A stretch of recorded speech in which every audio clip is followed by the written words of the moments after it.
Assalamualaikum warahmatullahi ta'ala wabarakatuh. Nagaan koo kabajaaf jaalalaa ulfinaa bakka jirtanitti naga'u. Jalqabaa piis artii keessa ni seennaa. Erga as keessa seennee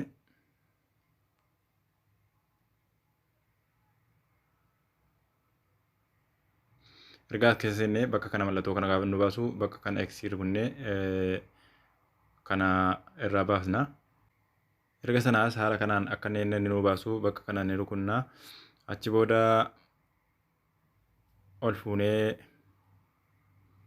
bakka kana ni dhufna. Jala kana akkana fuunee bakka kana ni rukunna. Erga sanaas magariisa qulqulluu irratti raayititti goona.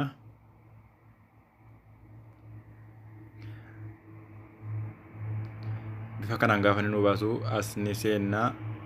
Erga seennee bakka kana ni rukunna. Maaliifi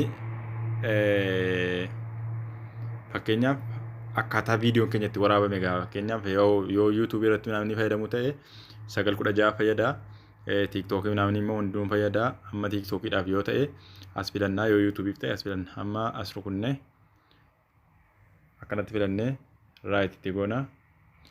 Erga sanaas akkuma mul'atu kana gadi buufanna. Qafoo silkii keenya irra seeneera. Erga sanaas itti deebinee dhiifama kaapkaat keessa ni seenna. Kaapkaat keessa erga seennee niiw pirojektii bakka jedhu ni seenna. Erga as seennee jalqaba irratti bakka asirra viidiyoo irraa gara footootti ni dabarsina. Erga kanaas haala kanaan gadi nu baha. Asitti akkana rukunne bakka kanatti okeetti jennee argoona. Erga sanaas haalanni akka kanatti nu bahu kaapkaat jedhee asitti kunoo barreeffama kana as rukunnee dileetitti goona. Maaliifi beeksisichi ala nu viidiyoo gadi buufannee wajjin nu dhufa. Bakka kana caafii heddee kana qabnee akkana ni bunna. Erga sanaas hanga dheerina viidiyoo keenyaa ilaallannee amma erga bakka kana geenyee achi booda as ni seenna. Erga as seennee bakka kanatti nu fida. Keessa ni seenna. Achi booda gara viidiyootti dabarsinee viidiyoo keenya asii ni fudhanna. Aaditti goona. Viidiyochaa haala kanaan nu baaseera. Hanga gaafa asitti nu baasu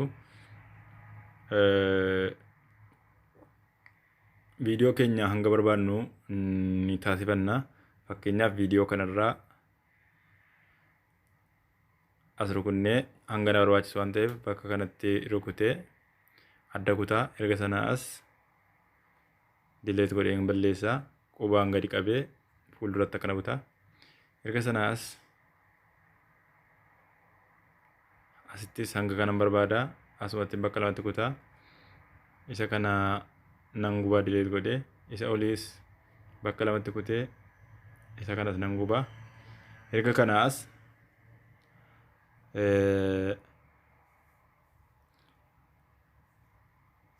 caafuma kana kunoo bakka kana akkanaas buttanii astas ni ba'a.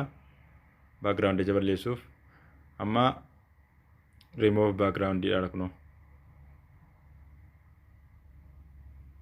godheera jechuudha. Ayyee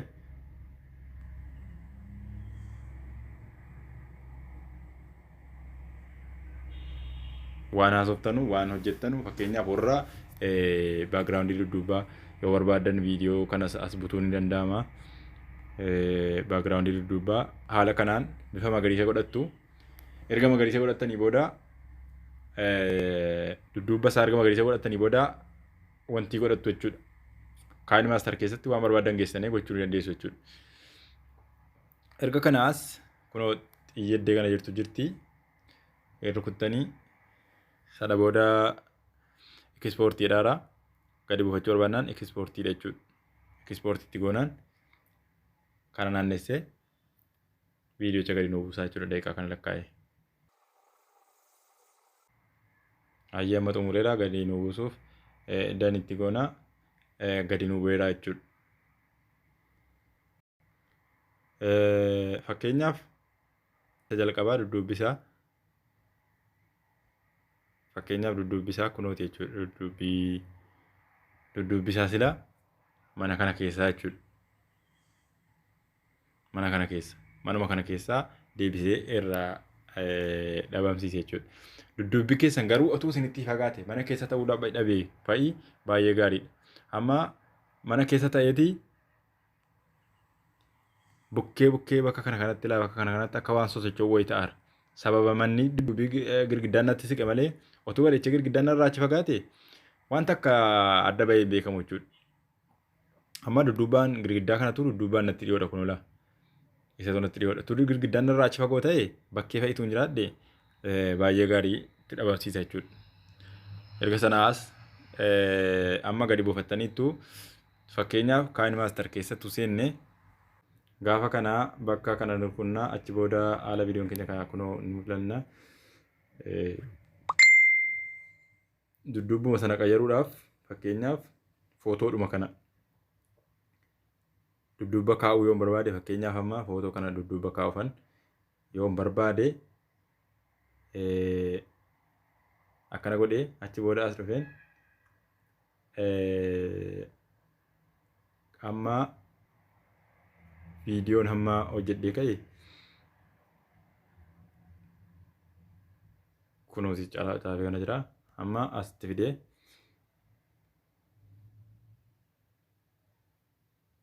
haala kanatti fideen gaafa kanaa amma bakka kana rukutee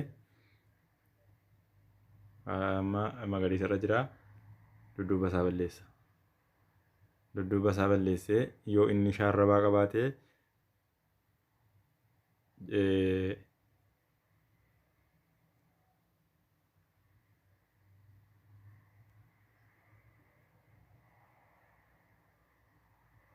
akkana godheen